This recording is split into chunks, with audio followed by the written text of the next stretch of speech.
Hello বন্ধুরা, আজকে আমি অন্যরকম স্বাদের একটি বড়া বানিয়েছি, কেলা কচু শাকের বড়া। আমরা এটাকে কেলা কচু শাক বলি, তোমরা হয়তো দেখলেই চিনতে পারবে। বন্ধুরা, এমন সব সাধারণ রান্নার ভিডিও পেতে এই মায়ের চ্যানেলটিকে সাবস্ক্রাইব করে পাশেই থেকো, নোটিফিকেশান বেলে অবশ্যই প্রেস করে দিও, তাহলে আমার পরবর্তী ভিডিও অবশ্যই পৌঁছে যাবে তোমার কাছে। বন্ধুরা, এই যে হচ্ছে কেলা কচুর শাক, এটাকে আমরা কেলা কচুর শাক বলি। এটা ডায়াবেটিসের পেশেন্টেরা বেশি খায়। নমস্কার বন্ধুরা, অন্নদার রান্নাঘরে তোমাদের অনেক অনেক শুভেচ্ছা। আজকে আমি তোমাদের সাথে শেয়ার করব কেলা কচু শাকের বড়া। আর বন্ধুরা, ভিডিওটা ভালো লাগলে লাইক কমেন্ট শেয়ার করতে ভুলো না।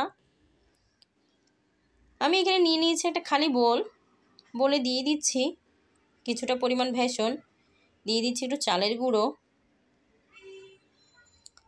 দিয়ে দিচ্ছি একটু জিরের গুঁড়ি, দিয়ে দিচ্ছি চাট মশলা, দিয়ে দিচ্ছি স্বাদ মতো লবণ,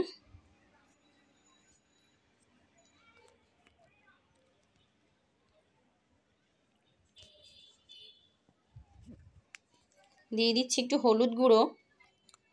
বন্ধুরা, আমি আগেই বাটারটা তৈরি করে রাখছি, কারণ এটা বাটারটা আগে তৈরি করে রাখলে অনেক ভালো। যেহেতু আমি বড়া বানাবো, এটা হচ্ছে বড়ার বাটারটা রান্নার শুরুতেই আমি এটা রেডি করে রাখছি। তোমরা চাইলে পরেও করতে পারো, তোমাদের ইচ্ছে। এখানে আমি দিয়ে দিচ্ছি একটু জল, মানে পরিমাণ মতো। একটু একটু জল দিয়ে বাটারটা তৈরি করো, নয়তো ঘন পাতলা হয়ে যাবে, ভালো লাগবে না। তোমরা অল্প অল্প জল দিয়ে এটা মিক্স করে বাটারটা তৈরি করে নিও। আমার জল এখানে কম হয়েছে, আমি আরেকটু জল অ্যাড করব।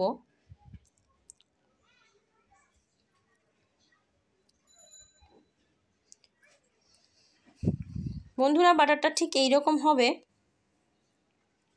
প্যানে বসিয়ে দিয়েছি, একটু জল দিয়েছি।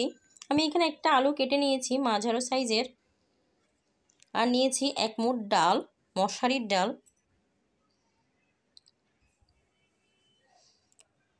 বন্ধুরা, মশারির ডালটা আর আলুটা একই সাথে দিয়ে দিব সেদ্ধ হওয়ার জন্য। একটু পরিমাণ মতো জল দিও, যাতে আলুটা আর মশারির ডালটা সিদ্ধ হয়ে একটু জলও না থাকে, সেই রকম করেই পরিমাণ মতো একটু জল দিও।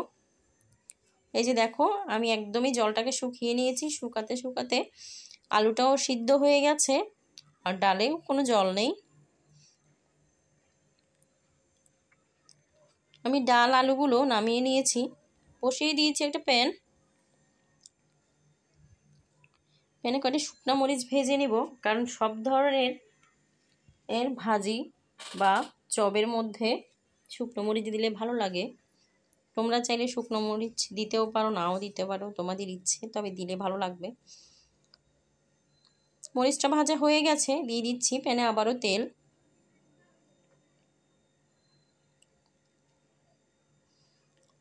আমি কেলা কচুর শাকগুলো ধুয়ে পরিষ্কার করে নিয়েছি, এগুলো একটু স্টিম করে নিব।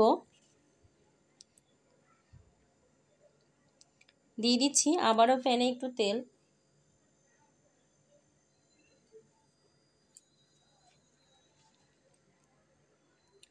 দিয়ে দিচ্ছি পেঁয়াজ কুচি, একটু পরিমাণ মতো হলুদ।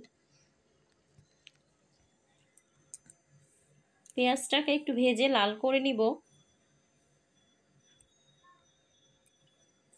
পেঁয়াজটা নেড়ে চেড়ে লাল করে নিয়ে,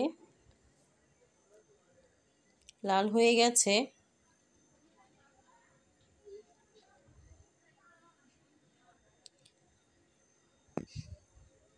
আমি মশারির ডাল, আলু আর কালাকচু পাতাটাকে একসাথে মিক্স করে নিয়েছি, দিয়ে দিয়েছি সাথে শুকনো মরিচ, ভেজে শুকনো মরিচ গুঁড়ো করে রেখেছি যে, সেটাও দিয়ে দিয়েছি। বন্ধুরা, এটা একটু ভালো করে মিক্স করে নিব। বন্ধুরা, মিক্স করা হয়ে গেলে দিয়ে দিচ্ছি একটু ধনে পাতা, নামিয়ে নিয়েছি। প্যানে বসিয়ে দিয়েছি তেল। দেখো বন্ধুরা, আমি এটাকে শেপ করে নিয়েছি বড়ার সাইজে।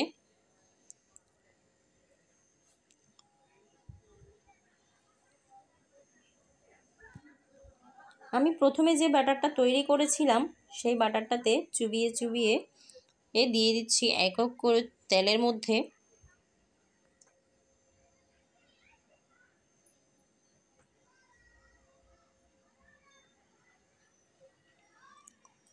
বন্ধুরা একটু স্লো আঁচে একটু ভাজার চেষ্টা করো, তাহলে পুড়ে যাবে না। একটু স্লো আঁচে করলে একটু সময় লাগবে ঠিকই, কিন্তু বড়াগুলো অনেক ভালো হবে দেখতেও খেতেও। কারণ মানুষ বলে দেখতে যা সুন্দর তা নাকি খেতেও সুন্দর।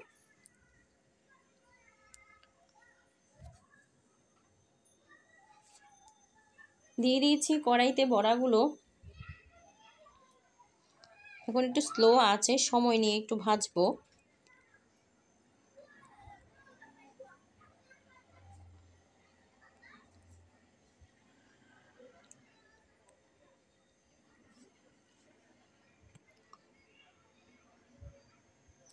বন্ধুরা ভিডিওটা কেমন লাগে অবশ্যই কমেন্ট করে জানিও। তোমাদের মতামত অবশ্যই জানিও যে আমার ভিডিওগুলো কেমন হয়। তোমরা মতামতটা জানালেই আমি বুঝতে পারবো আসলে আমি রেসিপিটা খারাপ বানাচ্ছি না ভালো বানাচ্ছি। তোমাদের কমেন্টের উপর অনেক কিছু নির্ভর করে।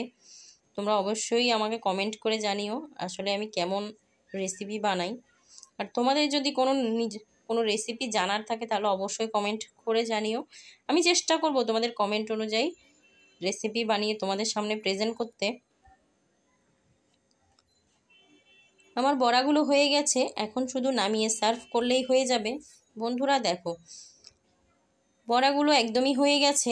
বন্ধুরা তোমরা একবার না বানিয়ে আমি যদি ভালো বলি তা তো ভালো হবে না, তোমরা একবার বানিয়ে অবশ্যই খেলেই বুঝতে পারবে বড়াটা কীরকম হয়েছে। বন্ধুরা ভিডিওটা যদি ভালো লাগে অবশ্যই মায়ের চ্যানেলটাকে সাবস্ক্রাইব করে পাশে থাকা নোটিফিকেশান বেল অবশ্যই প্রেস করে দিও। আর লাইক কমেন্ট শেয়ার করতে ভুলো না। ভালো থেকো, সবাই সুস্থ থেকো।